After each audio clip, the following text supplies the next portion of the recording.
నగరాలు కావడంతో software employees తో పాటు ఉపాధి నిమిత్తం వెళ్లే జనాలు కూడా ఎక్కువగా ఈ నగరాలకే వెళ్తుంటారు. దీంతో ఈ హైవే ఎప్పుడూ ఫుల్ బిజీగా ఉంటుంది. అయితే ఇకపై ఈ రెండు ప్రధాన నగరాల మధ్య రేయమంటూ దూసుకెళ్లొచ్చు. అది ఎలాగో మీరు చూడండి.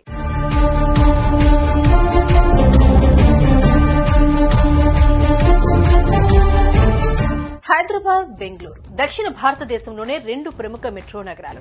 ఇక్కడ అనేక ఐటీ పరిశ్రమలు ఉన్నాయి. ఈ రెండు మెట్రో నగరాల మధ్య నిత్యం వేల సంఖ్యలో ప్రయాణాలు సాగిస్తూ ఉంటారు. ఈ క్రమంలో రెండు నగరాల మధ్య ప్రయాణాలు సాగించే వారికి కేంద్రం గుడ్ న్యూస్ చెప్పింది. హైదరాబాద్, బెంగళూరు మధ్య ఉన్న 44వ నేషనల్ హైవేను విస్తరించాలని కేంద్రం డిసైడ్ అయింది. ప్రస్తుతం ఈ రహదారి 4 వరుసలుగా ఉండగా దాన్ని 12 వరుసలకు విస్తరించేందుకు సిద్ధమైంది. రెండు మెట్రో నగరాల మధ్య వాహన రద్దీని, భవిష్యత్ అవసరాలను అంచనా వేసి ఈ రహదారిని 12 వరుసలుగా విస్తరించనుంది కేంద్రం.